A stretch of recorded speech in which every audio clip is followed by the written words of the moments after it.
Alors Josué appela les Rubénites, les Gadites et la demi-tribu de Manassé.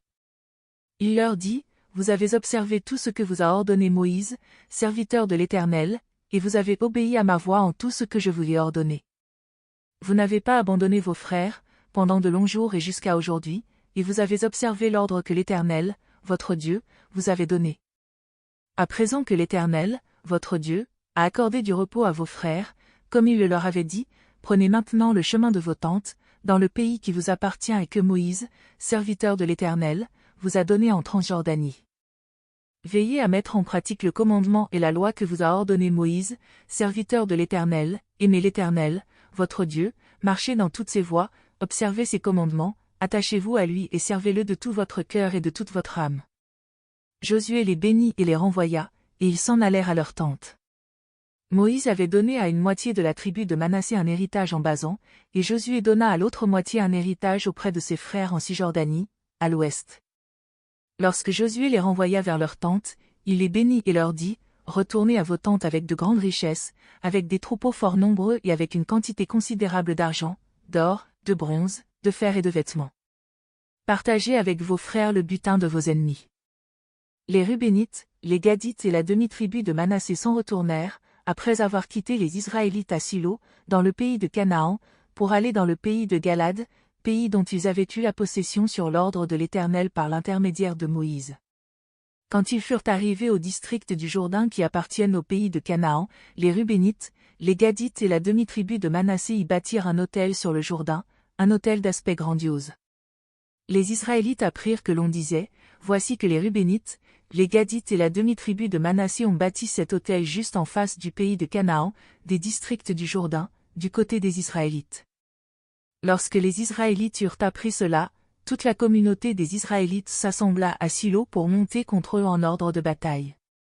Les Israélites envoyèrent auprès des Rubénites, des Gadites et de la demi-tribu de Manassé, au pays de Galad, Phinéa, fils du sacrificateur Éléazar, et 10 princes avec lui, un prince par famille pour chacune des tribus d'Israël, tous étaient chefs de leur famille parmi les milliers d'Israël. Ils se rendirent auprès des Rubénites, des Gadites et de la demi-tribu de Manassé, au pays de Galad, et ils parlèrent en ces termes, « Voici ce qu'a dit toute la communauté de l'Éternel, que signifie cette infidélité que vous avez commise envers le Dieu d'Israël, en vous détournant aujourd'hui de l'Éternel, en vous bâtissant un autel pour vous révolter aujourd'hui contre l'Éternel? Le crime de Péor est-il peu de chose pour nous, alors que nous ne nous en sommes pas encore purifiés jusqu'à ce jour et qu'un fléau s'est déchaîné dans la communauté de l'Éternel? Et vous vous détournez aujourd'hui de l'Éternel. Si vous vous révoltez aujourd'hui contre l'Éternel, demain il s'irritera contre toute la communauté d'Israël. Or donc, si le pays qui est votre propriété est impur, passez donc dans le pays qui est la propriété de l'Éternel, où se trouve la demeure de l'Éternel, et ayez une propriété au milieu de nous, mais ne vous révoltez pas contre l'Éternel et ne vous insurgez pas contre nous, en vous bâtissant un autel, outre l'autel de l'Éternel, notre Dieu. Lorsqu'Acan, fils de Zéra, commit une infidélité au sujet de l'interdit, ce fut contre toute la communauté d'Israël que l'indignation de l'Éternel éclata. Or il ne fut pas le seul homme à périr pour son crime.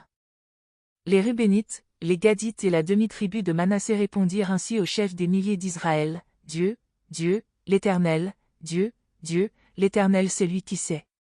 Et c'est Israël qui le saura.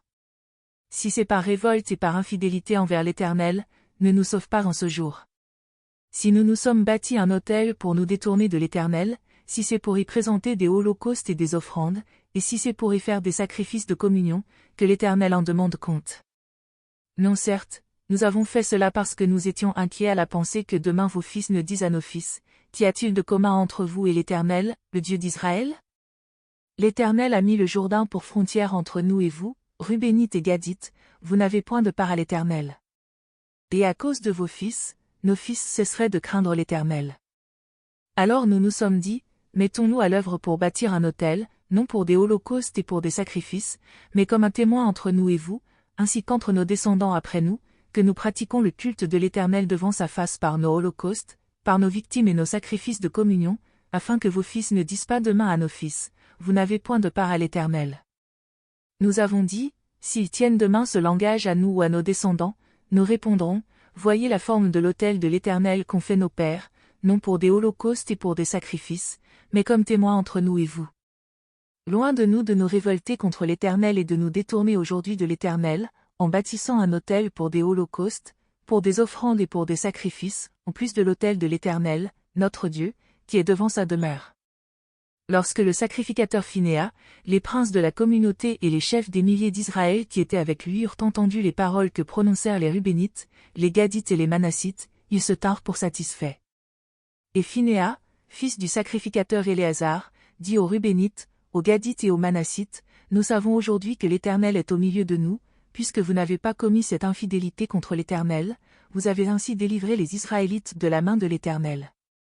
Phinéas, fils du sacrificateur Éléazar, et les princes revinrent de chez les Rubénites et les Gadites, du pays de Galad dans le pays de Canaan auprès des Israélites, auxquels ils firent rapport. Les Israélites se tinrent pour satisfaits de ce rapport, les Israélites bénirent Dieu et ne parlèrent plus de monter en ordre de bataille pour ravager le pays qu'habitaient les Rubénites et les Gadites. Les Rubénites et les Gadites donnèrent un nom à l'autel en disant, « Il est témoin entre nous que l'Éternel est Dieu. »